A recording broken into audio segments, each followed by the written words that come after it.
Muy buenos días con todos. Soy Camila Andrea Chacchi Cabero, miembro del Centro de Estudios de Derecho Tributario de la Universidad de San Martín de Porres, CEDETRI. Agradecemos a cada uno de ustedes por participar en las 9 fechas de nuestro primer Congreso de Derecho Tributario denominado Procedimientos y Procesos Tributarios, el mismo que se ha venido transmitiendo por nuestra página oficial de Facebook Centro de Derecho Tributario USMP, desde el sábado 8 de agosto hasta hoy, 3 de octubre del presente año, en el horario de 10 a.m. Como es de conocimiento de todos ustedes, este evento ha contado con la participación de destacados profesionales y profesores de Derecho Tributario. En esta oportunidad contamos con la participación del doctor Luis Felipe Bramont Arias Torres, quien desarrollará el tema Problemática, Defraudación Tributaria e Infracciones Tributarias. El doctor Luis Felipe Bramont Arias Torres es abogado por la Pontificia Universidad Católica del Perú, magíster en Ciencias Penales por la Universidad de San Martín de Porres, USMP, con estudios concluidos de doctorado en Derecho por la Universidad de San Martín de Porres. Ha sido gerente general tributario de la Intendencia Nacional Jurídica de la Superintendencia Nacional de Aduanas y de Administración Tributaria, SUNAT. Actualmente es socio fundador y administrador del estudio Luis F. y M. Bramont Arias, Sociedad Civil de Responsabilidad Limitada, con experiencia en asesoría y defensa legal en materia penal con incidencia societaria, tributaria y aduanera. Docente de la maestría en Derecho Tributario de la Pontificia Universidad Católica del Perú, de la maestría en Ciencias Penales de la Universidad de San Martín de Porres y docente en pregrado en distintas universidades reconocidas del país. Expositor y autor de diversos artículos especializados en materia penal. Al finalizar la ponencia se seleccionarán las preguntas que ustedes consignen en los comentarios, a fin de que nuestro expositor las absuelva. Les recomendamos consignar sus preguntas media hora después de iniciada la ponencia. Con esto, dejo en uso de la palabra al doctor Lorgio Moreno a fin de que nos brinde unas palabras de bienvenida. Adelante, doctor Lorgio. Muchas gracias, Camila.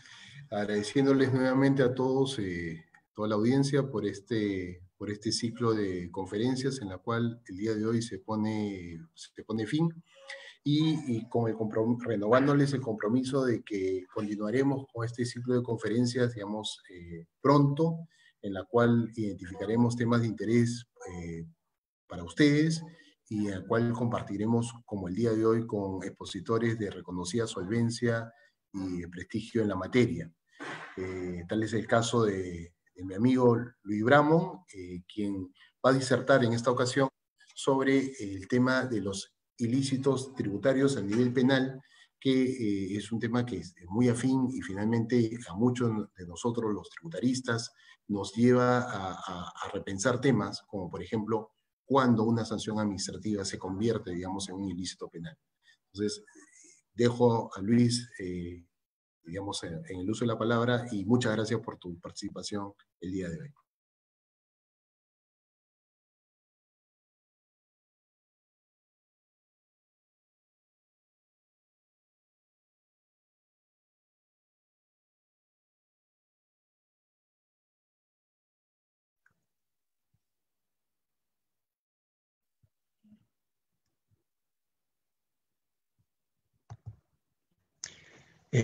Buenos días con todos. En primer lugar, agradecer al Centro de Estudios de Derecho Tributario de la Universidad San Martín de Porres por esta invitación, que me da la oportunidad de trabajar un tema que considero puede de alguna forma ser de mucha actualidad y sobre todo de mucha aplicación en lo que significa la relación entre el delito de defraudación tributaria y las infracciones tributarias. Voy a agradecer adicionalmente también a Lorgio Moreno, mi amigo, por esta invitación y espero que la presentación sea del agrado de todos ustedes, luego de lo cual quedaré a disposición para que hagan las preguntas que estimen convenientes. Vamos a empezar de la siguiente manera esta exposición. Vamos a dar una mirada inicial a lo que son, en buena cuenta, las normas positivas que podrían dar una general vinculación entre las infracciones tributarias y el delito tributario. Obviamente las normas positivas son mucho más que las que yo muestro en esta diapositiva, pero de alguna manera estas pueden ser un indicativo de qué problemas se generan. Si yo reviso el artículo 171 del Código Tributario, nos hablan efectivamente de que la administración tributaria puede ejercer su facultad sancionatoria de acuerdo a ciertos principios. Cuando yo reviso los principios, veo el principio de legalidad, tipicidad, y encuentro el principio del non bis in idem, proporcionalidad, no concurrencia de infracciones y otros principios aplicables. Lo primero sobre lo cual puedo llamar la atención yo es que estos principios de alguna forma están muy ligados al derecho penal. Son principios del derecho penal, lo cual me hace pensar de inicio de que el derecho infraccional tributario no está muy lejos del derecho penal y que además de no estar muy lejos, probablemente uno de estos principios, el non bis in idem, podría tener gran importancia en lo que es la relación entre la defraudación tributaria y la infracción tributaria. Vamos a dejar esto por el momento y luego vemos el artículo 190 del Código Tributario que nos dice lo siguiente: las penas por delitos tributarios se aplicarán sin perjuicio del cobro de la deuda tributaria y la aplicación de sanciones administrativas a que hubiere lugar. El artículo 190 del mismo Código Tributario, es decir, un artículo 20 disposiciones más adelante del anterior, pareciera ser una contradicción con la anterior, porque si la anterior nos habla de los principios del derecho penal general, incluido el derecho penal administrativo, derecho penal tributario, y nos habla del non bis in idem, ¿cómo es posible que 20 artículos más adelante nos digan que las penas por los delitos tributarios relación alguna con las sanciones que se apliquen en el ámbito administrativo? La única manera de compatibilizar estas normas, que obviamente, como ustedes conocen, no se dieron simultáneamente, sino una tiene un mayor tiempo en el Código Tributario que la otra, es establecer y suponer que hay una diferencia sustancial entre ambos ilícitos. Porque si existe una diferencia sustancial, entonces no hay problema en sostener que cuando el artículo 171 se refiere al non bis in idem, se refiere a un non bis in idem vinculado a infracciones tributarias que podrían sancionar la misma conducta. Pero no se refiere al delito, porque el delito sería una conducta absolutamente distinta a la infracción tributaria. Y de allí que el artículo 190, reforzando esta idea, nos diga pues que efectivamente en estos casos las penas van por un lado y las infracciones por otro. Luego tenemos el Código Procesal Penal, que nos va a generar un poco más de confusión del que podríamos haber ya resuelto a través de esta última interpretación. ¿Qué dice el Código Procesal Penal en su artículo 3? Dice lo siguiente: nadie podrá ser procesado ni sancionado más de una vez por un mismo hecho, siempre que se trate del mismo sujeto y fundamento. Y luego continúa: este principio rige para las sanciones penales y administrativas. El derecho penal tiene preeminencia sobre el derecho administrativo. El Código Procesal Penal se coloca en el caso entonces en que un mismo hecho, con un mismo fundamento sancionador y dirigido a un mismo sujeto, pues esté considerado como infracción y como delito, y en ese caso nos dice que no se puede sancionar doblemente. Y que además esto incluye, obviamente, sanciones penales y administrativas. Y concluye con una fórmula que veremos después, no siempre ocurre, que el derecho penal tiene preeminencia sobre el derecho administrativo, lo cual da a entender que si se inician los procesos, entonces el proceso penal es el único que debe continuar y la pena aplicable da lugar a que ya no se puede aplicar sanción administrativa. Pero vamos a ver cómo funciona esto. Vamos a seguir viendo todavía en esta segunda diapositiva algunos problemas más que configuran la necesidad de dar alguna respuesta en el ámbito jurídico penal. Cuando hoy en día los procesos penales se llevan por delito de defraudación tributaria, los jueces utilizan como mecanismo para determinar su existencia dos parámetros. Uno, que existe infracción tributaria. Y para ello, obviamente, se sustenta en los informes de indicio de delito de defraudación tributaria emitidos por la SUNAT.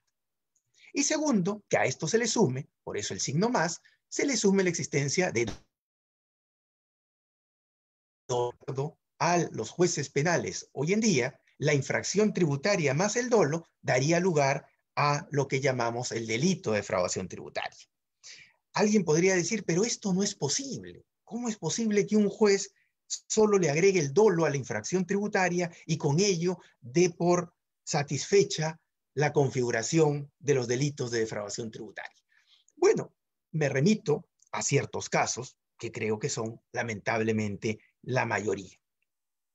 En los casos, por ejemplo, en que un juez encuentre omisión de ingresos, una persona no declara todos sus ingresos y con eso genera una disminución del crédito a favor del fisco, entonces asume que eso es suficiente en el lado objetivo y solo le agrega el dolo, el conocimiento del sujeto sobre estar desarrollando esa situación. Segundo supuesto, alguien efectúa una retención y no la entrega. Retención de tributos o percepción de tributos. El juez penal lo único que hace es establecer que se realizó la retención y no fue entregada. Y con ello analiza si el sujeto actuó o no con conocimiento de esa situación. Y con ello completa el tipo penal. Tercer caso. Primero la omisión de ingresos, segundo no entrega retenciones y tercero es el caso que hoy día quizás trae mayores supuestos o mayor cantidad de enjuiciamientos. El caso de las operaciones no reales. El Código Tributario no define operaciones no reales, pero sí están definidas en la ley del una definición baja que para algunos inicialmente pensaban que esa definición respondía a estas ideas de lo que nosotros llamamos simulación absoluta y simulación relativa en el derecho civil. Pero parece que la definición de operaciones no reales va más allá de ello. Por una razón muy sencilla. Las operaciones no reales pueden haberse efectuado sin conocimiento del emisor del comprobante, con lo cual ya no cabe hablar de simulación en el derecho civil. O puede haber sido llevado a cabo en el caso del adquirente sin que él conozca que el que emite el comprobante era el que realmente realizaba la operación. Es decir, este concepto tributario de operaciones no reales es un concepto mucho más amplio que el concepto civil. Y ahora, lo que hace el juez en el ámbito penal es toma el concepto tributario de operaciones no reales y condena a la persona agregándole el conocimiento sobre esas operaciones no reales. Si uno tomara esto hasta este momento, como yo lo he mencionado, diría, pero bueno, hay algo de sentido porque el dolo, que entendido como conocimiento, da el contenido suficiente para la intervención penal. Sin embargo, hoy día, en el derecho penal, entendido como este conocimiento atribuido subjetivamente a la persona, si no es un conocimiento atribuido al cargo, a la actividad que desempeña la persona. Y entonces la pregunta que usualmente se hacen los jueces es, siendo gerente general, ¿cómo no iba a saber? Siendo gerente financiero, ¿cómo no iba a saber? Siendo contador general, ¿cómo no iba a saber? Y entonces hoy día, en el derecho penal, que podríamos llamar nosotros derecho penal económico o empresarial, lamentablemente el dolo, bajo las teorías funcionales, es un dolo que se atribuye al rol que desempeña el sujeto. Y en consecuencia, es muchas veces posible que se atribuya solo por el lugar que ocupa en el ámbito de la actividad que realiza. Siendo esto, entonces, proporciona un riesgo bastante elevado en lo que es, de alguna manera, los delitos tributarios, porque bastaría la infracción más un conocimiento atribuido en función del rol para que estemos frente a un delito de defraudación tributaria. ¿Qué propuestas se han hecho de distinción? La doctrina se ha alertado con esta situación y entonces ha dicho, debemos hacer algunas propuestas para distinguir el delito de la infracción. Y entonces se han hecho distinciones teóricas, por ejemplo, a través de criterios cualitativos, ¿no? La infracción lo único que afecta es una orden de la administración, es un mandato de la administración pública, mientras el delito lo que afecta es un bien jurídico que debe ser protegido para posibilitar la convivencia social. Criterio, en este caso, cualitativo. Este criterio cualitativo, sin embargo, no tiene hoy día gran acogida. ¿Por qué? Porque en realidad, pensémoslo un poco, en el ámbito tributario, no hay duda que las infracciones están estructuradas para sustentar conductas dirigidas a afectar la recaudación tributaria, que es el bien jurídico. Y en consecuencia, no hay una diferencia cualitativa. La mayoría de infracciones están ordenadas para cumplir una finalidad de proteger la recaudación tributaria, con la finalidad de proteger el bien jurídico protegido. Y entonces surge la necesidad, para algunos, de una diferenciación cuantitativa. Cuantitativa es por la gravedad del hecho. Y la gravedad del hecho usualmente se mide en función del grado de afección al bien jurídico. Y por eso algunos países, sin ir muy lejos, España, por ejemplo, establecen que la diferencia entre infracción tributaria y delito tributario es el monto del tributo dejado de pagar. Si el monto del tributo dejado de pagar a través de la conducta infraccional supera los 100.000 euros, entonces, o 120.000, no recuerdo con exactitud en este momento, entonces se convierte en delito. Es una distinción teórica entre la infracción y el delito a nivel cuantitativo. Y otros autores, que no se hace mucho problema, dicen que es una decisión legislativa, que ya el legislador algún como delito y otro tipo de infracción como propiamente infracción administrativa u otro tipo de ilícito. Esto en nuestro país es interesante establecer porque efectivamente la ley penal tributaria que se publicó en el año 1996 contenía una serie de figuras delictivas que a lo largo del tiempo han sido ampliadas. Y en esa ampliación de figuras delictivas se han incorporado lo que llamamos en el derecho penal actos preparatorios para la comisión de delitos que afecten la recaudación tributaria. Que la decisión de nuestro legislador, sobre todo en el año 2012, que modificó la ley penal tributaria, era establecer una ampliación de la respuesta penal para supuestos preparatorios de un posible posterior delito. Y esos supuestos preparatorios, como ustedes estarán intuyendo, pues tienen gran cercanía con las infracciones, gran cercanía con las infracciones. Y entonces resulta hoy día más obligado incluso a tratar de hacer las distinciones que puedan efectuarse. Distinguir no desde el punto de vista teórico, sino distinguir desde el punto de vista de la ley positiva, de lo que dice la ley.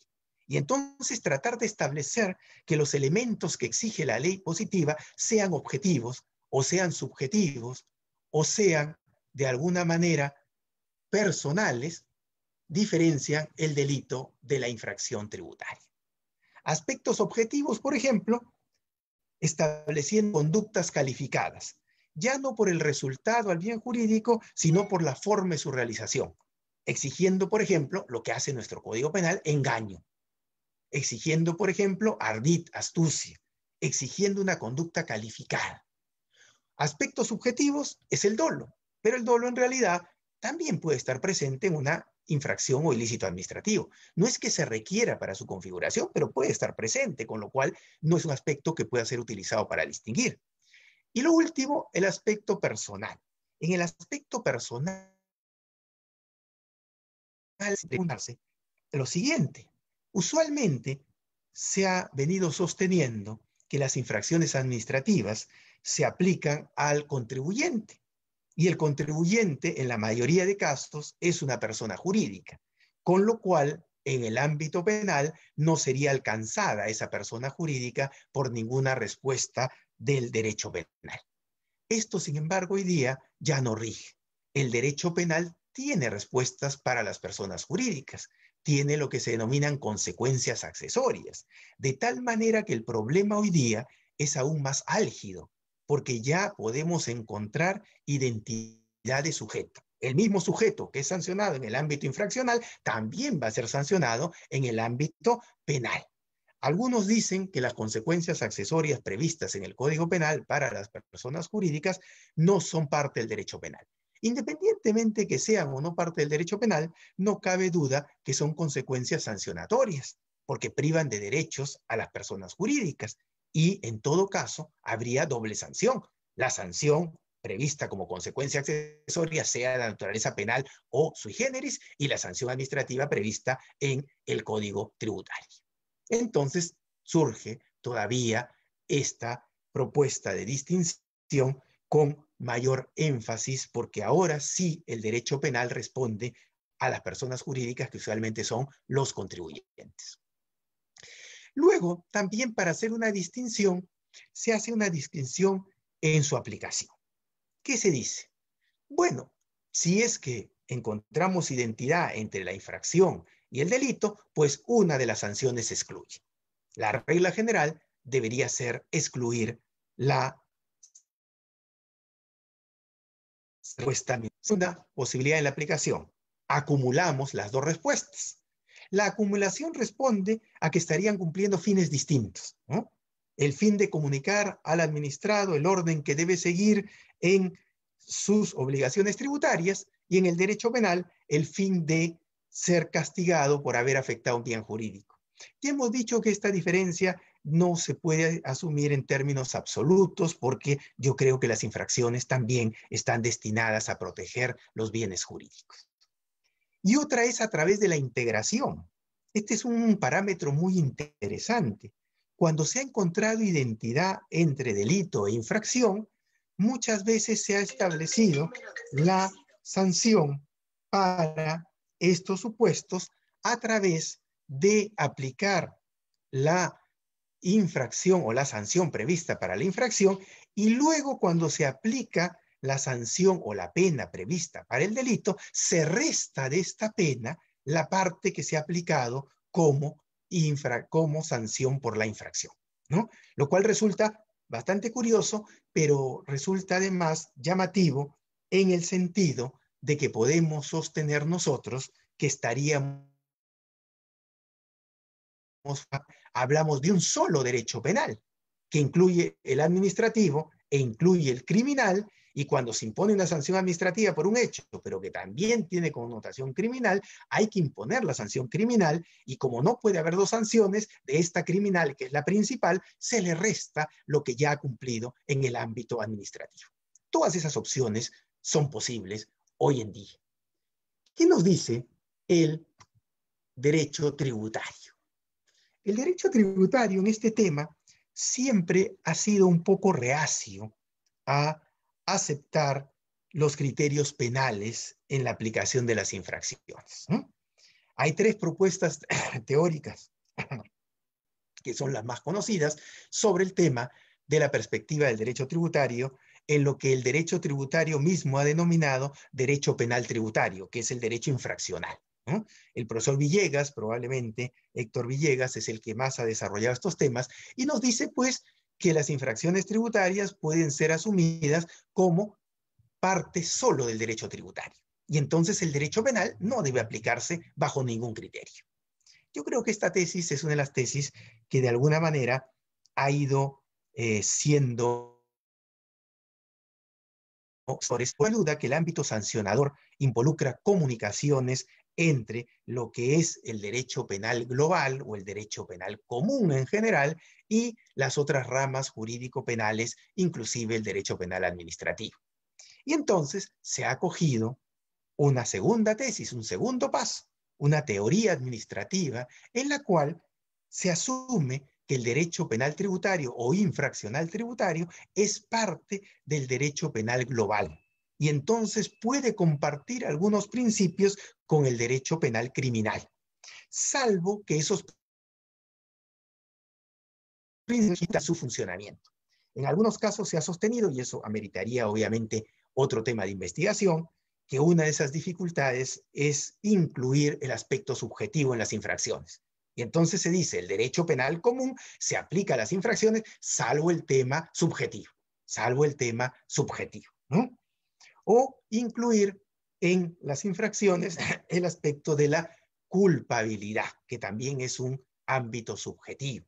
las razones por las cuales alguien no habría cumplido con la norma. Entonces, la teoría administrativa, de alguna manera, ya es un acercamiento al derecho penal, pero excluye algunos aspectos que considera disfuncionales para el funcionamiento del ámbito infraccional tributario. La última no existió después, sino última, porque la voy a mencionar acá, es la teoría penal. Y en la teoría penal se asume que las infracciones administrativas se rigen por todos los principios del derecho penal. Esta es una tendencia, yo diría, bastante reciente y proveniente, sobre todo, de lo que podemos llamar nosotros el derecho penal administrativo como seguidor del derecho penal común.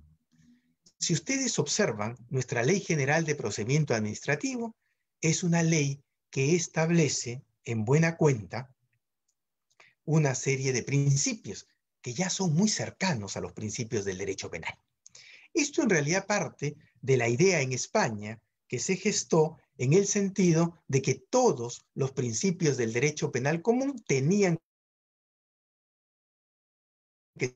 Y entonces, si uno ve la Ley General de Procedimiento Administrativo acá en el Perú, se da cuenta que casi todos los principios son principios que también están incluidos en el derecho penal, lo cual significa que el derecho penal actuará siempre en cualquier infracción administrativa.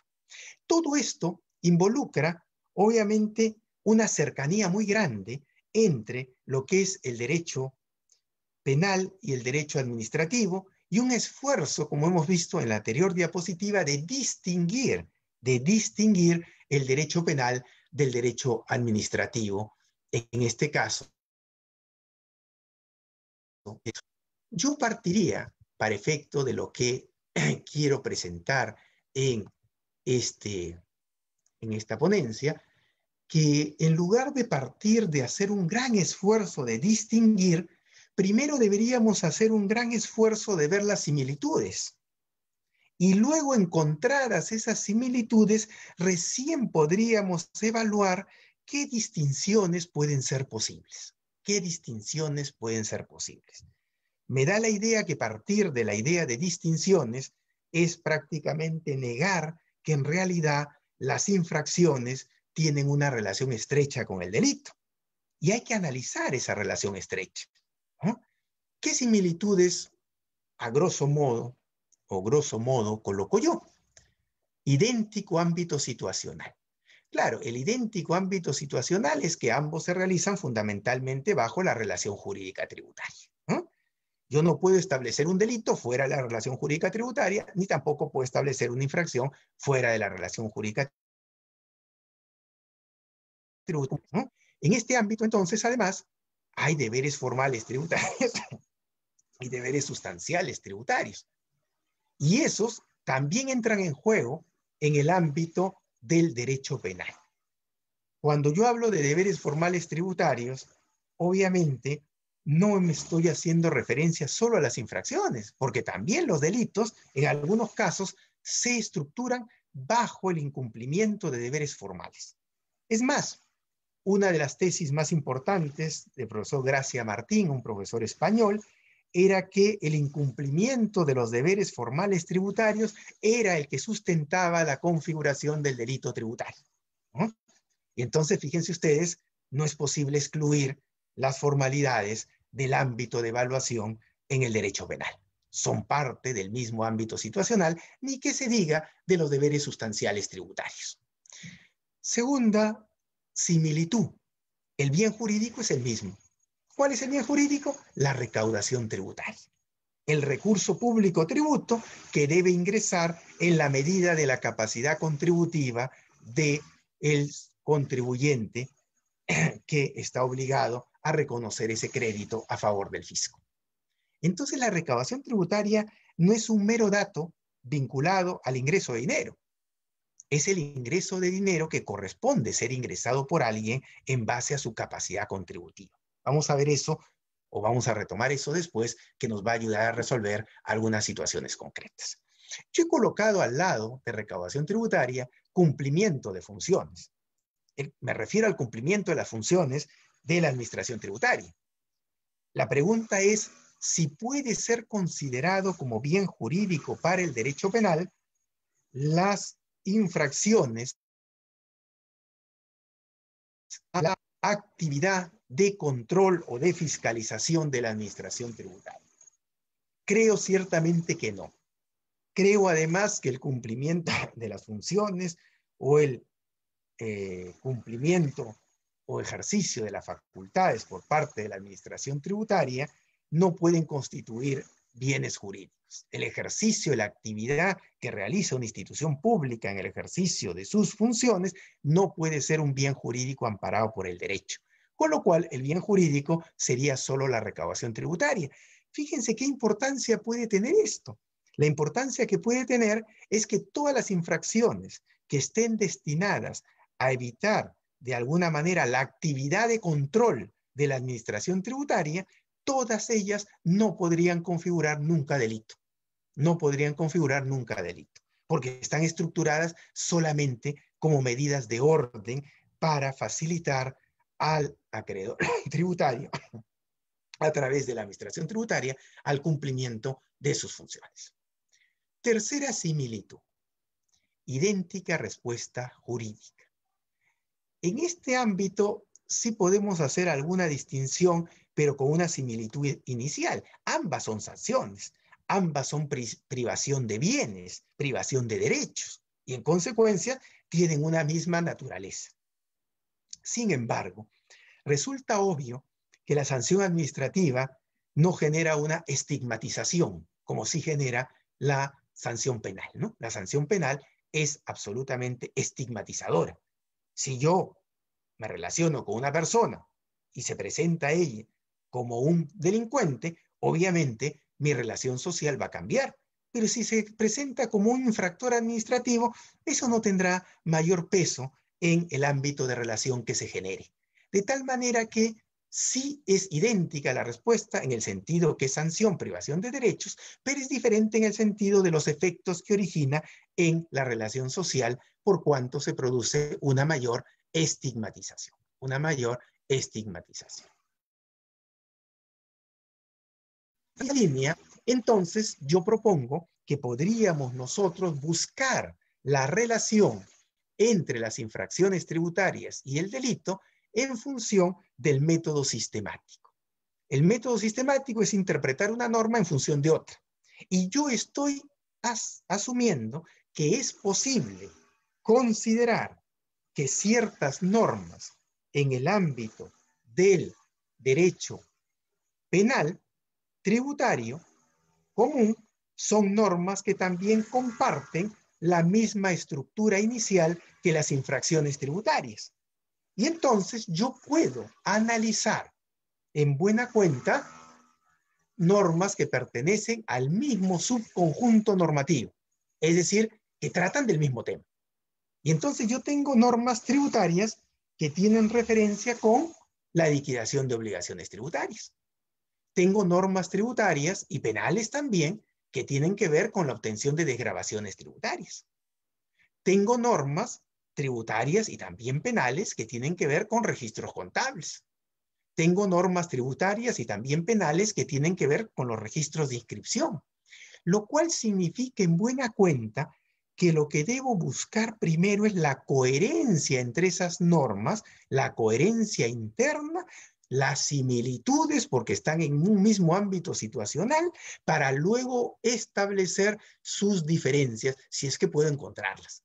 Si es que no puedo encontrarlas, estaría en el ámbito de una identidad entre la infracción y el delito. Pero si puedo diferenciarlas, llegaría al ámbito de establecer una diferencia entre el delito y la infracción.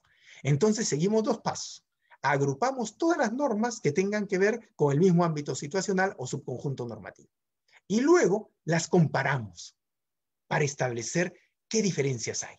Yo he puesto, adelantando obviamente a lo que ya voy a presentar, que efectivamente si yo comparo las normas tributarias que se refieren a la liquidación del tributo y que suponen infracciones a esa liquidación, las comparo con las normas penales que suponen su realización también en el ámbito de la liquidación de obligaciones tributarias, voy a encontrar que las del derecho penal deberían tener la característica de configurar conductas calificadas, conductas más graves. Vamos a ver cómo eso ocurre. También, cuando hablamos de actos preparatorios, al comparar esto en el ámbito penal, deberíamos concluir que esos actos preparatorios de alguna manera deberían tener una mayor gravedad que las infracciones y una mayor relación con el bien jurídico. Y finalmente, podríamos concluir que las normas penales deberían tener probablemente, estoy adelantando, un resultado calificado que no se exigiría en las normas tributarias. Si yo hago este análisis, voy a encontrarme con la posibilidad de elaborar un cuadro como el que ustedes ven en este momento. Los artículos que aparecen en este caso, en la diapositiva, son los artículos de la Ley Penal Tributaria, por si acaso. Son los artículos de la Ley Penal Tributaria. La Ley Penal Tributaria es el decreto legislativo 813 y demuestra que en el ámbito penal el delito de defraudación tributaria no está en el Código Penal, sino en una ley especial, ¿no? Sobre eso también podríamos conversar largamente porque está en una ley penal especial, pero no es materia de lo que nos interesa hoy día. Entonces, estamos mencionando allí todos los artículos que tienen relación con la configuración de delitos contenidos en la Ley Penal Tributaria. Y estamos agrupándolos en función del subconjunto normativo al cual pertenece. Y estamos diciendo, por ejemplo, los artículos 1, 2, 3, 4A y 5D de la Ley Penal Tributaria tienen relación con la liquidación o desgravación. Entiendas en función de lo que estamos proponiendo, tienen relación con todas las normas tributarias, tienen que ver con todas las normas tributarias sobre liquidación o desgravación. Los artículos 5B minúscula, 5C minúscula y 5A mayúscula, 5B mayúscula y 5C mayúscula tienen que ver con los registros de inscripción en el RUC, por ejemplo, y con los registros contables, con los libros y registros y comprobantes de pago que se deban tener. Y todos esos están establecidos en normas tributarias y también están establecidos en algunos casos como infracciones. Y finalmente yo he colocado, porque es relevante darse cuenta, que hay actos que están desvinculados a lo que es en buena cuenta la recaudación, los supuestos del 5A, 5D y 4B de la Ley Penal Tributaria, que están dirigidos a reforzar el control tributario y la cobranza tributaria. El control tributario y la cobranza tributaria. Como mencioné hace unos minutos, en los casos de actos vinculados al control tributario y cobranza tributaria, no encontramos un bien jurídico que el derecho penal deba proteger. El bien jurídico es la recaudación tributaria, es decir, la determinación del crédito a favor del fisco. Y obviamente el control tributario es el ejercicio de una facultad de la administración. Y la cobranza también es el ejercicio de una facultad de la administración. Y el derecho penal no puede proteger el ejercicio de una facultad, no puede considerarlos como bienes jurídicos. De inmediato, claro, tendría que ser mucho más profundo este análisis, pero para que ustedes vean que bajo esta perspectiva, ya nosotros de inmediato podríamos sostener que los artículos 5A, 5D y 4B no deberían ser delitos tributarios. Hoy día están configurados como delito. Y evidentemente en esos casos, si es que no deben ser delitos tributarios, están estructurados para permitir la actividad o el ejercicio del control tributario, en realidad allí hay una identidad mucho mayor con las infracciones. Y yo creo que deberían ser solo infracciones. Vayamos a analizar situaciones específicas, que son lo que nos puede en este momento interesar. He preferido hacer una comparación entre las normas del subconjunto normativo justamente referido a la liquidación del tributo. Obviamente, si yo quisiera incluir todas las normas vinculadas a este subconjunto normativo, tendría que incluir las normas que establecen cómo se liquidan los tributos, pero ya por espacio en la diapositiva y por tiempo en la charla, no puedo señalar todas las normas que establecen la forma en que se liquidan los tributos, los elementos de la obligación tributaria, uno a uno, el elemento objetivo, el elemento subjetivo, el elemento personal, el elemento espacial. No es posible hacer ello, pero todo eso forma parte del mismo subconjunto normativo. He ido directamente a la norma que forma parte del subconjunto normativo, pero que prevé la infracción. Y si yo reviso la norma que prevé la infracción, me voy a encontrar con que esta norma que prevé la infracción habla de no incluir en las declaraciones ingresos, rentas o actos grabados, o declarar cifras o datos falsos. Declarar. Lo cual significa que en buena cuenta el 178.1 establece como mecanismo para liquidar la presentación de la declaración y sanciona cuando la declaración en su contenido no corresponde a la realidad, porque no se incluyen ingresos que se han obtenido en esa declaración o porque se declaran datos o cifras que no corresponden a la realidad en esa declaración. Esto, obviamente, yo lo puedo comparar con el artículo 1 de la Ley Penal Tributaria. Ahora sí ya estoy hablando del delito. Artículo 178, infracción. Artículo 1, delito. Y el artículo 1 dice que será sancionado el que deja de pagar en todo o en parte los tributos, pero a través de artificio, engaño, astucia, ardid u otra forma fraudulenta. Y entonces la pregunta inmediata que surge es, ¿el no incluir en la declaración los datos ciertos es un engaño? ¿El declarar cifras o datos falsos en la declaración es un engaño? ¿Es una astucia? ¿Es un ardid? Y entonces me da a mí la impresión de que sin duda la forma en que se ha consignado la configuración del delito es una forma que nos está exigiendo una conducta distinta o por lo menos una conducta que no queda completada con la simple falsedad de la declaración. Que no queda completada con la simple falsedad de la declaración. Obviamente, esto no es compartido siempre. El Poder Judicial, como yo mencionaba, en algunos casos establecía que la omisión de ingresos en la declaración ya configuraba el delito, es decir, ya configuraba el engaño. Yo creo que aquí hay que ser muy conscientes de que los vocablos que se utilizan y su significado deben ser respetados. Y el engaño no es lo mismo que la omisión de datos en la declaración o la consignación de datos falsos. Pero todo eso tiene que partir de un análisis más detallado, más detallado. Y entonces yo diría, ¿cómo distingo por comparación entre las normas del subconjunto de liquidación de tributos? ¿Cómo distingo? Lo primero es la ley positiva. La ley positiva habla de engañar o de ocultar. Y habla de perjuicio. Me refiero a la ley penal. Dejar de pagar el tributo. En consecuencia, mi primer sustento es que la propia ley positiva ya establece elementos que obligan a hacer una distinción.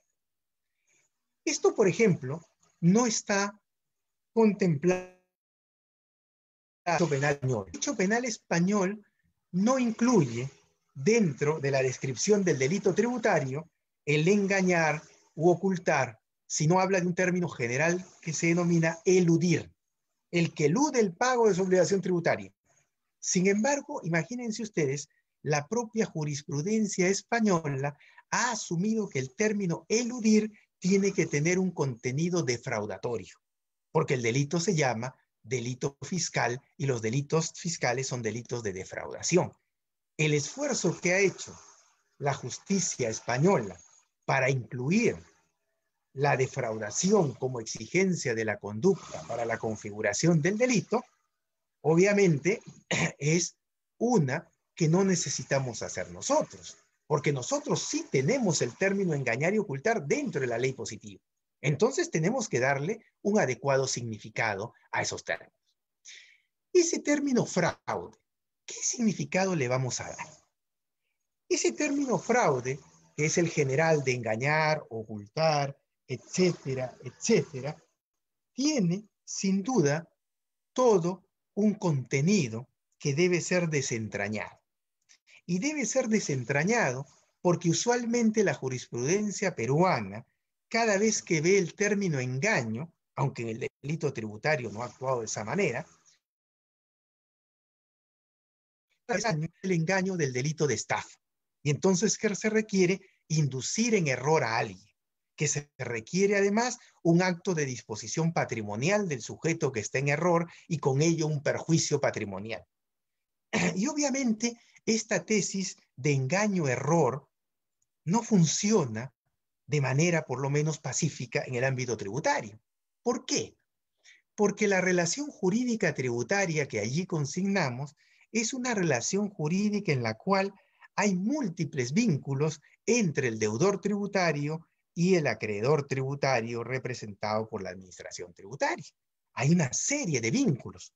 En consecuencia, habrá que evaluar la posibilidad de que el acreedor tributario sea engañado en el marco de esa relación jurídica tributaria, en el marco de todas las informaciones que ha adquirido por esa relación jurídica tributaria, teniendo en cuenta además que de inicio la relación jurídica tributaria tiene el siguiente punto de partida: la aceptación por parte del acreedor tributario, de la administración tributaria, de desconocer aspectos que el deudor tributario realiza y tienen repercusión tributaria.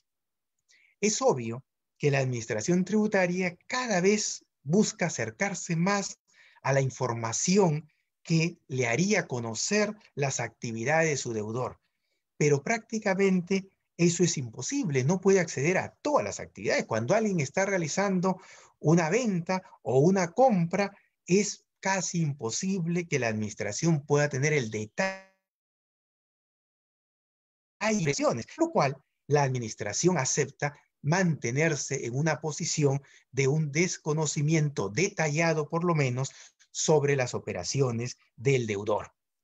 En segundo lugar, además de tener un desconocimiento sobre las conductas que realiza el deudor, la administración tributaria asume esa posición al momento de establecer que no va a fiscalizar a todos los deudores tributarios, con lo cual resulta evidente que ya acepta mantener ese desconocimiento de los en forma permanente,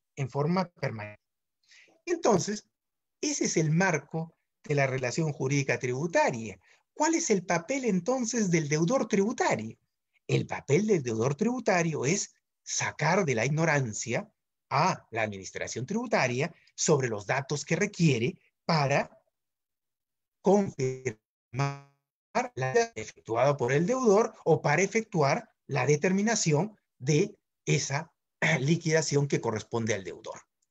En este sentido, fíjense ustedes en qué va a consistir entonces el engaño.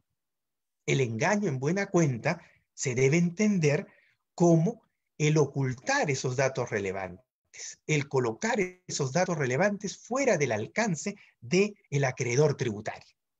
El engaño no significa inducir en error, porque ¿a quién induzco en error? A la administración tributaria como ente ficticio. Eso sería casi imposible de sustentar. El engaño, en este caso, que exige la norma, entonces está vinculado a hacer inaccesible o de difícil acceso a la administración tributaria respecto de aspectos relevantes para la liquidación del tributo. Aquí el delito de engaño entonces se configura en virtud de cerrar el paso a la accesibilidad de la administración tributaria. Si concretamos eso, ¿cómo se cierra el paso a la administración tributaria? Y entonces muchas veces se cierra el paso a través del incumplimiento de obligaciones formales. No emito comprobantes de pago en las operaciones que realizo y cierro el paso. Ahora, no emito comprobantes, pero tampoco permito que la administración se entere a través de recibir los pagos por esas ventas fuera de mi contabilidad. Porque claro, si es que yo tengo una contabilidad que en sí misma se contradice en forma evidente, entonces pareciera que no estoy cerrando el paso a la administración tributaria a nivel de una relevancia penal. Pongo un caso como el siguiente. Una persona presenta una declaración con omisión de ingresos. La administración tributaria va a fiscalizarla y detecta que en su contabilidad figuran esos ingresos. Y le dice, ¿cómo usted ha presentado esta declaración omitiendo ingresos que sí figuran en su contabilidad? ¿Habrá delito o habrá infracción? Yo creo que sin duda hay infracción. Porque el delito no simplemente es el incumplimiento de una infracción formal, sino el delito requiere el privar a la administración de accesibilidad a los aspectos que requiere conocer para liquidar la obligación tributaria a cargo del deudor. Y en este caso, eso no se produce, porque en el ejercicio usual, común y sin esfuerzo de su actividad fiscalizadora, puede detectar esa situación. Entonces, la conclusión sería que el fraude va a significar un plus de ilicitud. Y ese plus de ilicitud no basta con el incumplimiento de obligaciones tributarias, sino cuando ese incumplimiento evidencie la situación en la cual se oculta los datos relevantes a la administración tributaria. Y eso sustentado en la exigencia de engaño prevista en la ley positiva. Ahora bien, en el ámbito de liquidación, el derecho penal va a exigir algo más. Va a exigir no solo que el sujeto oculte los aspectos relevantes para la liquidación, sino también va a exigir que se disminuya, en este caso, el crédito a favor del fisco. ¿Qué quiere decir esto? Que en el derecho penal no configurarían delitos vinculados a la liquidación de tributos. Hay que tener cuidado, porque hay otros delitos tributarios que por cuestiones de tiempo no podemos analizar, pero no podrían configurar delitos vinculados a conductas fraudulentas que no generen tributo impago. Solo las que generen tributo impago, que llamamos perjuicio fiscal por disminución de la recaudación vía conductas fraudulentas, configurará delito. Solo esas, no otras. Un ejemplo, si alguien a través de ciertos datos y ciertos registros falsos en su contabilidad incrementa su pérdida, en este caso no cometerá delito en el ámbito de la liquidación. Porque en el ámbito de la liquidación se necesita el fraude más el perjuicio fiscal. El fraude más el perjuicio fiscal material. Nuevamente, ¿qué dice la norma? Dejar de pagar. No dice generar un peligro para el impago del tributo, sino dejar de pagar.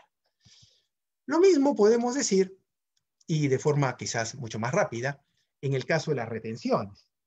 En el caso de las retenciones, lo que nosotros tenemos es que el delito es no entregar la retención.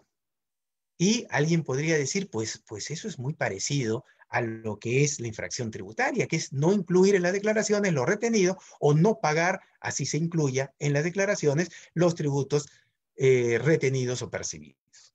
Sin embargo, hay un detalle. La norma penal, el artículo 2 de la Ley Penal Tributaria, dice son modalidades de defraudación tributaria. Al ser modalidad, significa que deben compartir con la definición de defraudación tributaria todos los elementos. Y los elementos que exige son los que acabamos de ver, fraude y perjuicio. En consecuencia, para cometer este delito de no entregar al acreedor tributario el monto de las retenciones o percepciones, se exige el fraude. No solamente se exige el acto de no entregar, porque si no estaríamos frente a una identidad con la infracción en el ámbito de no pagar. Se exige en este caso un mecanismo fraudulento para impedir a la administración tributaria acceder a la información sobre, en este caso, la realización de retenciones y la posterior obligación de entrega. Sin embargo, la jurisprudencia en algún caso ha señalado, por ejemplo, un caso que recuerdo, que las percepciones tributarias no entregadas, pero incluso declaradas, configuraban el delito. Configuraban el delito. Lo cual significaría partir de una interpretación en la cual hay identidad entre la infracción y el delito, ¿no? Entre la infracción y el delito. En el caso de las desgravaciones tributarias, que son exoneraciones, inafectaciones, reintegros, saldos a favor, crédito fiscal, compensaciones, estamos frente a casos en los cuales la ley penal exige simular la existencia de hechos. Simular la existencia de hechos. Y entonces, de lo que se trata aquí en buena cuenta, no es solamente, como dice la infracción, de declarar datos falsos que permitan a alguien obtener, de alguna forma, notas de crédito negociable u otros valores, que son los que se entregan, por ejemplo, en la devolución del saldo a favor del exportador. Acá se requiere simular la existencia de hechos. Y paso, por razones ya también de tiempo, brevemente a tratar de concretar este tema, sobre todo en el ámbito de la jurisprudencia penal actual. En el ámbito de la jurisprudencia penal actual se habla de operaciones no reales para sustentar la devolución del saldo a favor del exportador. La operación no real estaría contenida en un comprobante de pago, en una factura, el cual establece o consigna el IGB de la operación realizada y se solicita la devolución del IGB por este derecho del saldo a favor del exportador. Y entonces, la administración tributaria ha asumido que si detecta una operación no real, ya hay un delito. Ya hay un delito. En realidad, yo creo que hay que hacer ciertas atingencias a ello. La primera atingencia que hay que hacer a ello es que no todas las operaciones no reales privan al adquirente del uso del crédito fiscal. Entonces resulta evidente que en aquellas en que no privan del uso del crédito fiscal al adquirente, obviamente no se podrá configurar un delito porque se asume que no ha habido una simulación de hechos, aunque la operación sea calificada todavía por la ley en términos positivos tributarios como no real.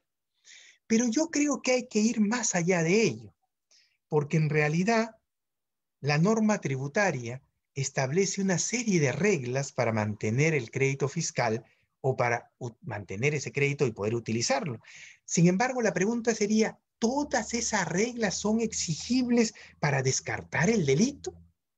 Y la respuesta es no, porque en el derecho penal lo que se analiza es la materialidad.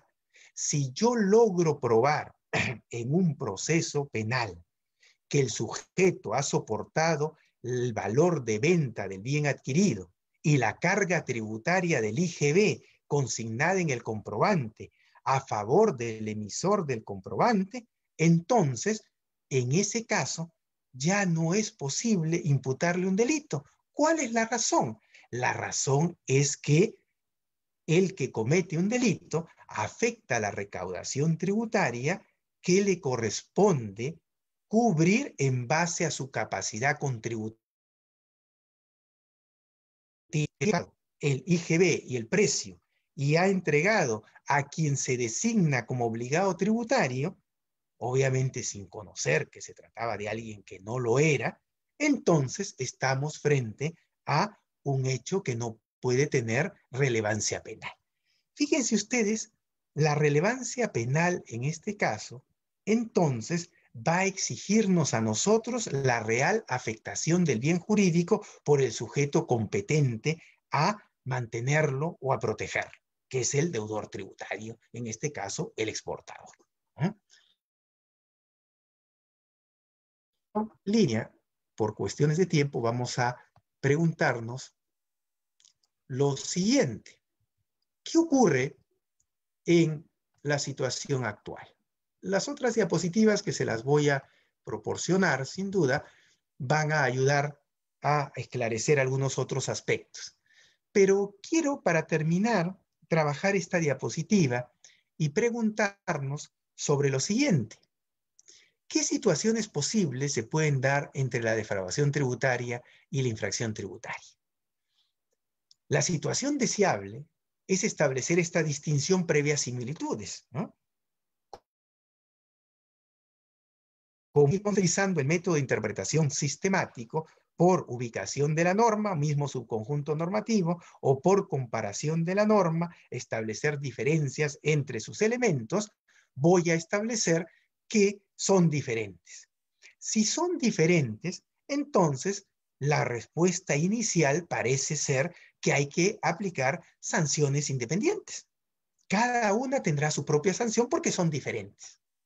Pero surge el problema de establecer si es que el delito ya contiene a la infracción. Ya de alguna manera hemos propuesto en esta presentación que el delito es más que la infracción. Contiene una conducta adicional o un daño adicional a los bienes jurídicos que no se requiere como presencia para la infracción. Pero eso supone que en buena cuenta, cuando se condena a alguien por un delito, por ejemplo, ocultar ingresos, no omitir, sino ocultar ingresos, entonces ya está incluida dentro de esa condena la valoración de esa declaración con datos falsos. Y entonces la pregunta es, además de eso, hay que imponerle una sanción porque declaró datos falsos, una sanción administrativa porque declaró datos falsos, cuando eso ya ha sido valorado para configurar el esquema defraudatorio en el delito y la respuesta del delito a través de la pena es una respuesta incluso a esa parte. Fíjense, estoy partiendo de la idea de que si bien es cierto, la infracción y el delito pueden verse como distintos, el delito podría contener ya el desvalor o la conducta valorada negativamente a través de la infracción establecida. ¿Qué ocurre en esos casos? Me da la impresión a mí que en esos casos ya no cabría imponer la sanción administrativa, porque ya se habría valorado ese ámbito infraccional administrativo al configurar el delito. Es claro que el delito no se configura solo con esa infracción administrativa, pero esa infracción administrativa es parte de la configuración del delito en conjunto con otros elementos, Segunda posibilidad. ¿Qué ocurre si establecemos que hay identidad? La identidad puede establecerse, obviamente, como lo he mencionado, aunque no he podido desarrollarlo, en aquellos casos en los que estamos frente a situaciones de delitos configurados como actos preparatorios, como actos previos a la realización de las conductas que generan la disminución de la recaudación. Por ejemplo, actos previos en la contabilidad. Por ejemplo, actos previos en lo que es, en buena cuenta, la inscripción en el registro. Esos son actos previos. Cuando yo altero la contabilidad, todavía no estoy dejando de pagar tributos, es un acto previo. Y entonces en esos actos previos es posible una mayor cercanía con la infracción administrativa. Si hay una mayor cercanía, entonces yo podría concluir que en algunos casos es bastante difícil sustentar su diferenciación y entonces hablaríamos de una identidad. La identidad da lugar a la aplicación del non bis in idem.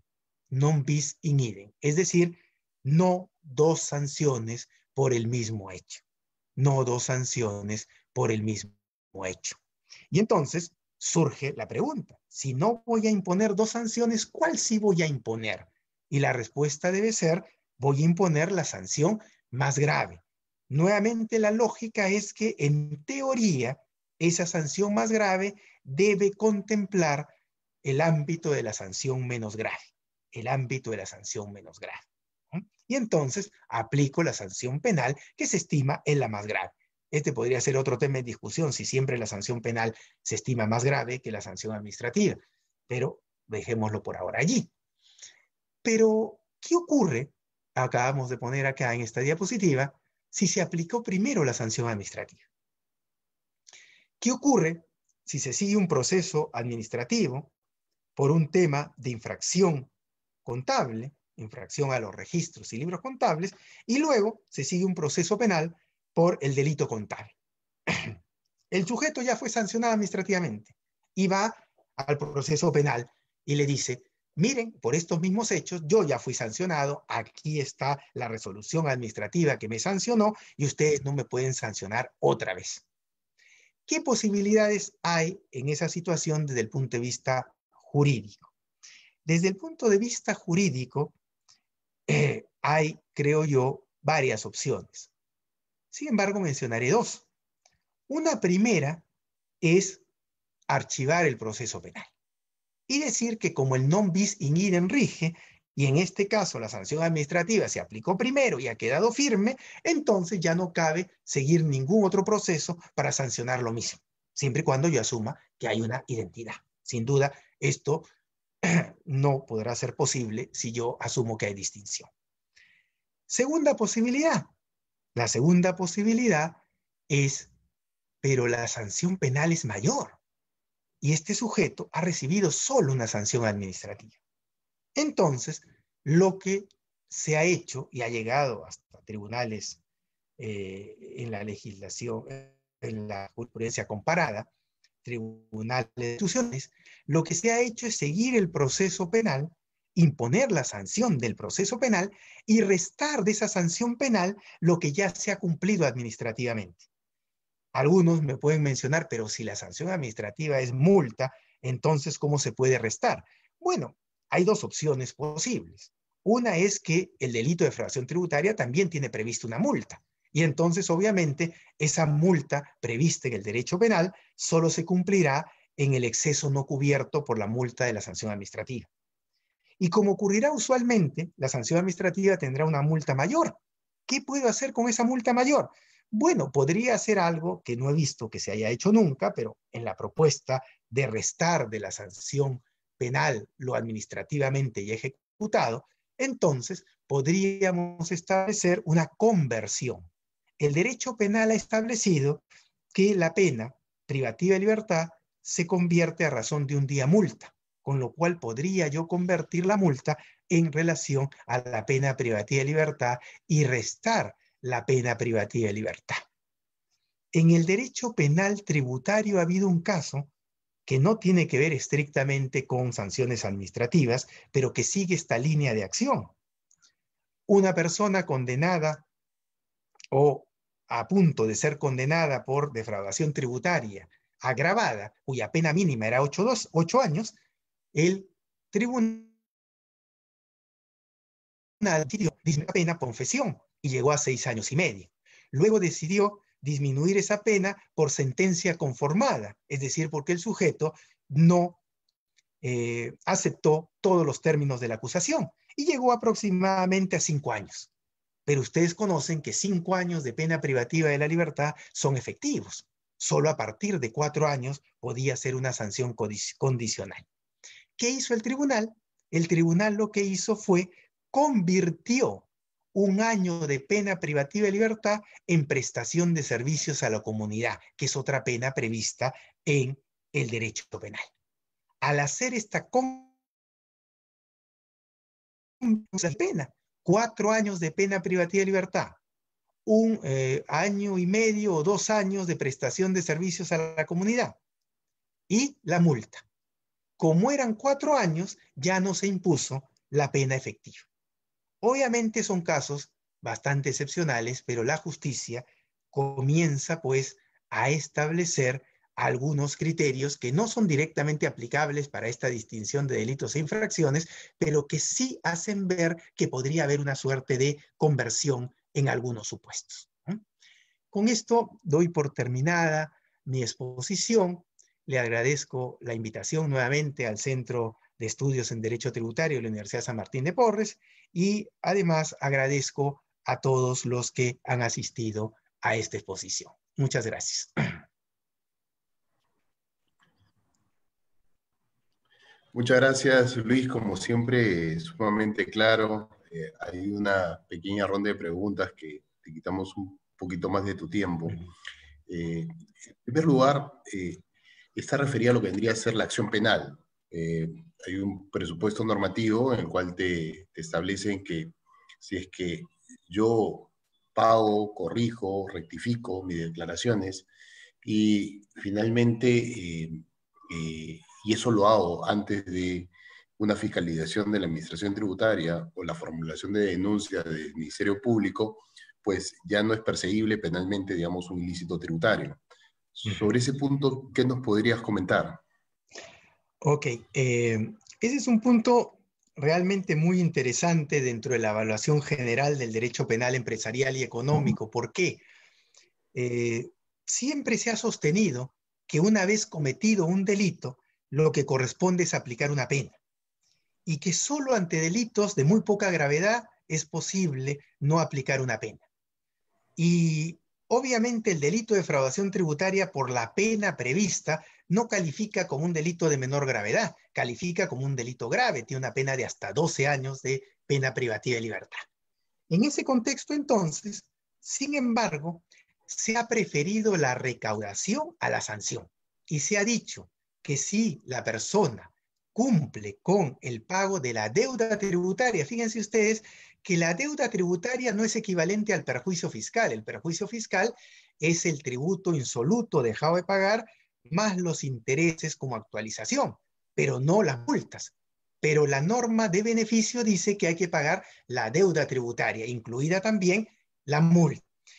Esto, obviamente, en el sentido de que parece que el Estado se queda más conforme con recaudar que con sancionar. Sin embargo, la condición básica para aplicar esta excusa absolutoria, así se le llama en el derecho penal, supone, sin duda, que estemos frente a casos en los cuales la persona ha actuado voluntariamente y para ello se le exige que sea antes de cualquier intervención de la administración tributaria o de la fiscalía referida al tributo y periodo que se va a regularizar, ¿no? Esto es importante porque en la práctica se ha presentado una situación que ha generado debate. ¿Cualquier fiscalización en general sobre el tributo y periodo impide acogerse a este beneficio? ¿O tiene que ser una fiscalización en la cual ya se haya detectado la conducta concreta y se le haya requerido una explicación sobre esa conducta concreta? Hay un fallo en el ámbito judicial bastante antiguo que señala que debe ser un requerimiento expreso sobre la operación en concreto. Y si no se requiere sobre la operación en concreto, el sujeto sigue manteniendo su derecho de acogerse. La norma tributaria, sin embargo, cambió tratando de decir que ya no se requería el requerimiento expreso, sino solamente la carta en donde se sostenía que se iba a liquidar esos periodos. No se tienen más fallos judiciales, no sabemos cómo operará ahora, pero yo creo que seguramente se seguirá la lógica de esa jurisprudencia, es decir, tiene que haber una observación directa sobre los objetos de reparo y ya no podrán ser reparados. Hasta que no haya, creo que será posible siempre acogerse a este beneficio, ¿no? Eso es lo que podría comentar. Muchas gracias. Y sobre lo mismo, digamos, también bueno, el ámbito penal es un ámbito que finalmente que merece la especialización que tú desarrollas, pero escuché a algún tratadista alguna vez que finalmente, digamos, o estudioso en estos temas, que podría darse el caso, ya dada esta excusa absolutoria, en estas condiciones, que podría tener digamos, un archivamiento o por lo menos atenuar, digamos, la pena, en el sentido de que, no obstante que iniciado, digamos, esta fiscalización concretada, digamos, ya la observación, el contribuyente, digamos, rectifica y finalmente paga la deuda. Eso en términos reales, prácticos, ha habido, digamos, es un atenuante de la responsabilidad, así ha sido apreciado por los jueces. Ok, allí hay dos cuestiones que hay que analizar. Muchas veces los contribuyentes que han sido detectados en algunos ilícitos tributarios, lo llamaré así, no delitos, unos ilícitos tributarios, deciden pagar con una cierta concordancia con la propia administración tributaria. Y como justamente en este tema lo que hemos trabajado es qué tan diferente es el delito de la infracción, muchas veces la administración tributaria, visto satisfecho el pago, decide no comunicar esos hechos a la justicia penal. Y entonces, claro, dependiendo de la oportunidad en que se haga ese pago, si se hace antes de que esto se haya comunicado a la justicia penal, muchas veces la administración tributaria decide no informar estos hechos a la justicia penal, porque además, generalmente siempre hay una duda si configura un delito o una infracción, que es el tema que hemos analizado. Por el contrario, si es que los hechos son comunicados a la justicia penal o se paga incluso después de haber sido denunciado, lo que hacen los jueces, sin lugar a dudas, es establecer esto como una atenuante, como una atenuante. En el derecho penal, sin embargo, no configura una atenuante privilegiada. ¿Qué significa esto? Que no da lugar a una disminución importante de la pena, sino da lugar solo a una disminución de la pena dentro del rango legal. ¿Qué significa esto? Que si la pena para el delito tributario es de 8 a 12 años, entonces el juez, si es que paga, le pondrá 8 años. Pero hoy día ya los jueces tienen mucha dificultad de disminuir de esos 8 años hacia abajo, salvo que sea una atenuante privilegiada. Y el pago de la reparación no es una atenuante privilegiada. Tendría que utilizar otros mecanismos para reducir. Respondiendo entonces, si es que esto se realiza antes de comunicar al Poder Judicial o a la Fiscalía, probablemente uno sea excluido de esa comunicación y no haya proceso penal. Si se comunica después, el juez lo va a considerar como un atenuante y va a ser una atenuante genérica, que tendrá que unir a otras atenuantes, ojalá alguna privilegiada, para disminuir la pena. Lo que muchos hacen es, y este es un tema ya procesal, pagan la deuda tributaria para decirle al juez que ya no puede intervenir en el proceso el procurador de la SUNAT. ¿No? Porque claro, el procurador de la SUNAT tiene una pretensión. Si ya es cubierta la pretensión, entonces se le dice, el único que puede intervenir es el fiscal. Lo que ocurre de esta manera es que obviamente se reduce de alguna manera la intensidad del proceso, ¿no? Pero ya ese es un tema adicional, ¿no? Ok. Okay. Ya para identificación, digamos, de la persona que comete el ilícito penal, el delito penal, digamos, ¿cómo se logra identificar al verdadero agente autor del ilícito, ¿no? O sea, digamos, el tema probatorio, digamos, quienes entendería yo que estos ilícitos marcan, digamos, marcan el destino a través de las cabezas, ¿no?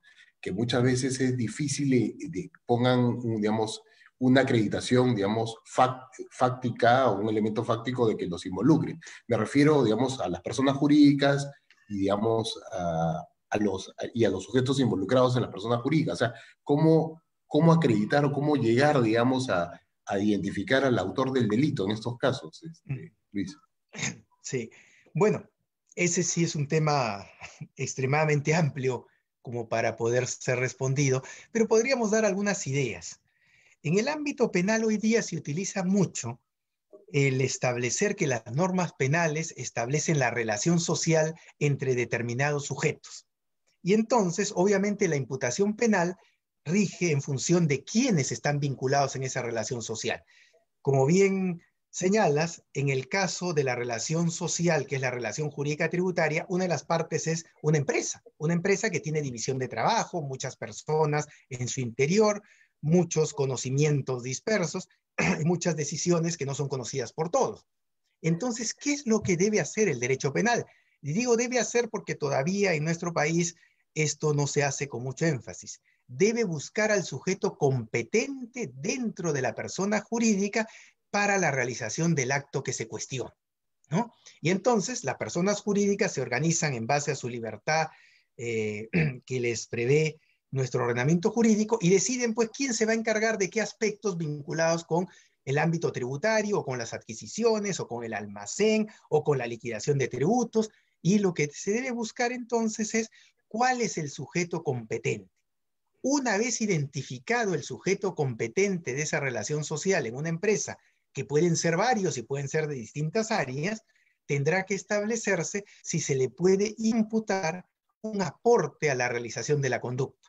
¿Por qué digo un aporte? Porque no En las empresas grandes, un solo sujeto no realiza todas las actividades destinadas a la liquidación del tributo, sino van siendo de alguna manera proporcionadas informaciones para liquidar el tributo. Entonces tengo que ver cuál de ellos realiza un aporte al delito, un aporte que objetivamente contribuye al delito. Por ejemplo, alguien que da el visto bueno de ingreso de bienes al almacén cuando no ha ingresado ningún bien al almacén y certifica que es una compra real. Entonces, ese sujeto podría ser competente para ese hecho, que es un aporte, y eso va a seguir siendo establecido a lo largo del funcionamiento de la empresa. Y eso da lugar finalmente a algo que se trabaja bastante en el derecho penal comparado, que es el principio de confianza. ¿Qué significa esto? Cada persona en la empresa confía que los otros cumplan con sus obligaciones conforme a derecho. Y entonces, si alguien me entrega a mí los datos de que se han realizado tales operaciones, yo no tengo por qué ser un supervisor de la realización de esas operaciones, salvo que la empresa me haya dado competencia para hacer una supervisión específica.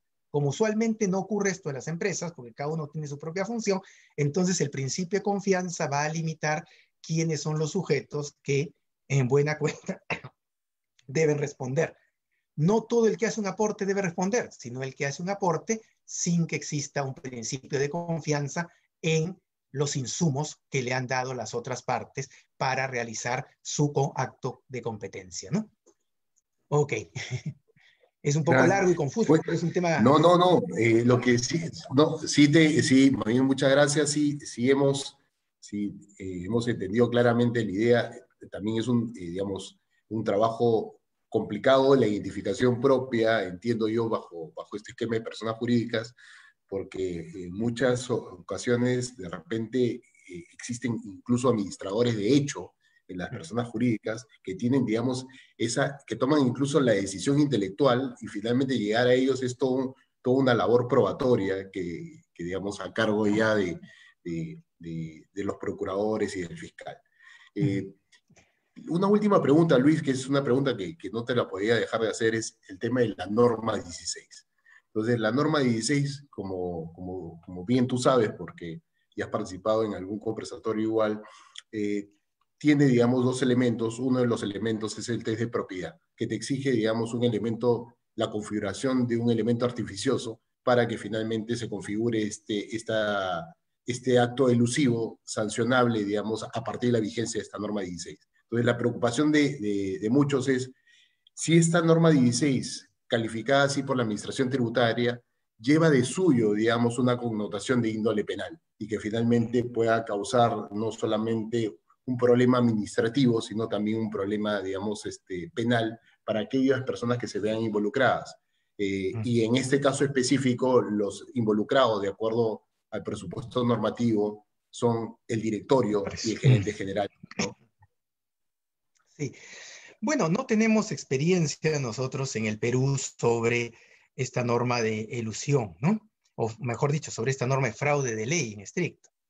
Pero en la jurisprudencia comparada se ha establecido que el fraude de ley, al partir de una falta de correspondencia únicamente entre los hechos y las formas jurídicas, que sería lo artificioso fundamentalmente, no va a configurar un delito tributario.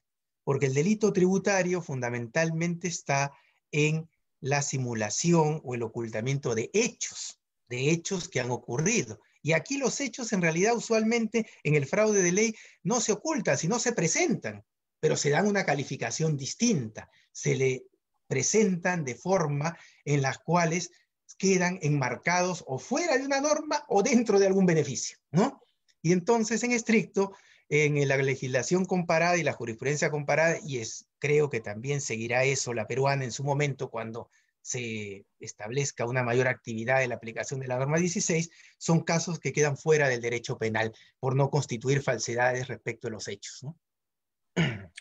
Muchas gracias, Luis. Okay. Te dejo, digamos, para tu mensaje de despedida y luego continuamos nosotros también con nuestro mensaje de despedida porque contigo hemos tenido el privilegio de cerrar digamos, este ciclo de conferencias. Lo hemos cerrado, como te decía en un inicio, de la mejor forma que queríamos, contando contigo y siendo esta disertación que has hecho, digamos, de sumo interés para todos, en la cual me pongo en primera línea.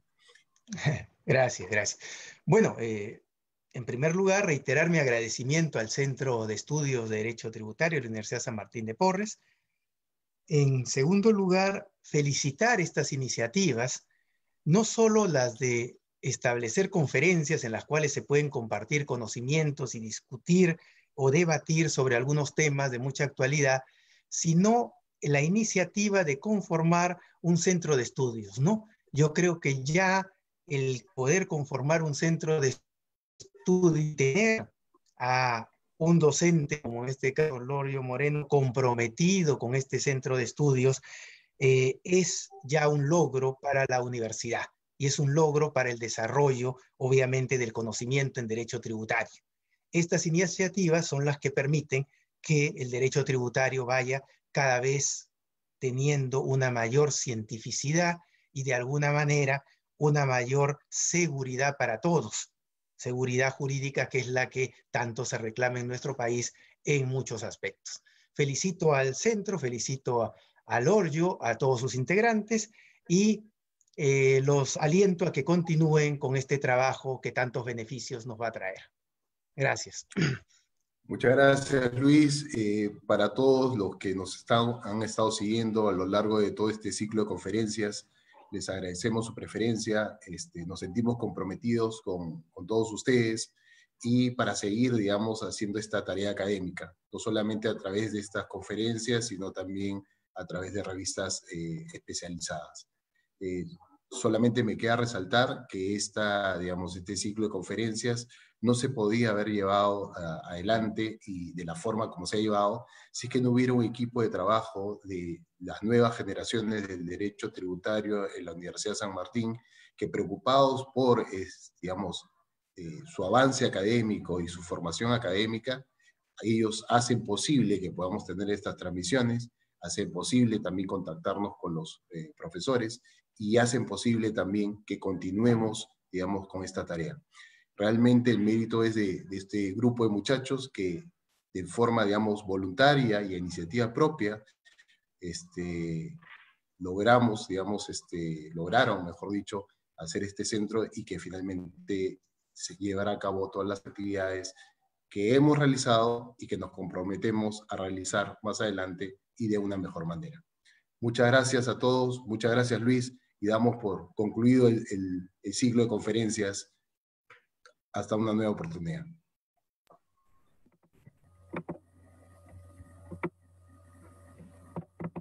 Sí, agradecemos al doctor Luis Felipe Bramont Arias Torres por su brillante ponencia y esperamos contar con su participación en nuestros próximos eventos académicos. Debemos señalar que se les enviará un correo con los materiales de las 9 ponencias, asimismo, información sobre el procedimiento de contar con la certificación de nuestro evento. Agradecemos a cada uno de ustedes por haber participado en nuestro primer congreso de Derecho Tributario denominado Procedimientos y Procesos Tributarios y los esperamos en una próxima oportunidad. Asimismo, agradecemos a todos los miembros del Centro de Estudios de Derecho Tributario de la Universidad de San Martín de Porres, CEDETRI, en sus aportes para el desarrollo del presente evento. Mención especial al presidente del Centro de Estudios de Derecho Tributario de la Universidad de San Martín de Porres, CEDETRI, doctor Lorio Moreno, por su compromiso hacia el CEDETRI. Finalmente, los invitamos a seguirnos en nuestras redes sociales de Facebook, Twitter y LinkedIn. Que tengan un excelente fin de semana. Muchas gracias.